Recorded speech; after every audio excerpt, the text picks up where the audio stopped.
ایک وقت کی بات ہے، ایک عظیم بادشاہ تھا جو اپنے محل کی شان و شوکت پر ناز کرتا تھا۔ اس کے پاس دولت تھی، فوج تھی، خدام تھے، مگر دل میں سکون نہیں تھا۔ ہر رات وہ سونے سے پہلے سوچتا، میرے پاس سب کچھ ہے مگر پھر بھی دل کیوں خالی ہے۔ ایک دن ایک فقیر محل کے دروازے پر آتا ہے۔ اس نے صرف ایک پیالہ پانی مانگا۔ پہرے داروں نے ہنس کر کہا، یہ بادشاہ کا محل ہے، یہاں مانگنے والے نہیں دینے والے آتے ہیں۔ فقیر مسکرایا اور بولا، میں بادشاہ سے نہیں، اس کے دل سے کچھ مانگنے آیا ہوں۔ یہ بات بادشاہ کے کان تک پہنچی۔ بادشاہ کے دل میں تجسس ہوا۔ بادشاہ نے حکم دیا کہ یہ فقیر اندر بلایا جائے۔ فقیر اندر آیا، چہرے پر سکون، کپڑے پھٹے ہوئے۔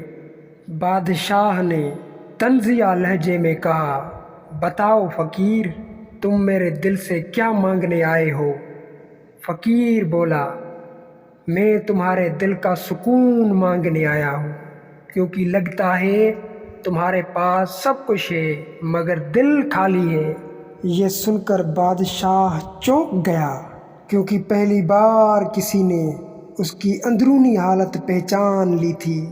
اس نے پوچھا، تمہیں کیسے پتہ چلا کہ میرا دل خالی ہے؟ فقیر آسمان کی طرف دیکھ کر بولا، جس دل میں غرور ہو وہاں سکون نہیں رہتا۔ تم نے تخت بنایا مگر اپنا دل اجاڑ دیا ہے۔ فقیر نے بادشاہ سے کہا، اب اگر سکون چاہتے ہو تو اللہ کے سامنے جھکنا سیکھو۔ بادشاہ کچھ دیر خاموش ہو کر پھر کہنے لگا، میں نے زندگی میں بہت کچھ بنایا مگر کبھی سجدہ دل سے نہیں کیا۔ کیا واقعی سکون اسی میں ہے؟ فقیر بولا، سکون لینے سے نہیں دینے سے ملتا ہے۔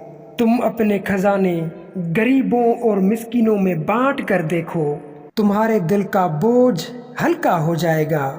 یہ سن کر بادشاہ کی آنکھیں آنسوؤں سے بھر گئی۔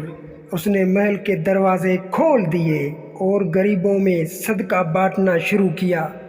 دن گزرتے گئے، بادشاہ بدل گیا۔ غرور کی جگہ عاجزی نے لے لی اور بادشاہ کے دل میں سکون اتر آیا۔ اس کہانی کا سبق، غرور انسان کی دل کا سکون چھین لیتا ہے۔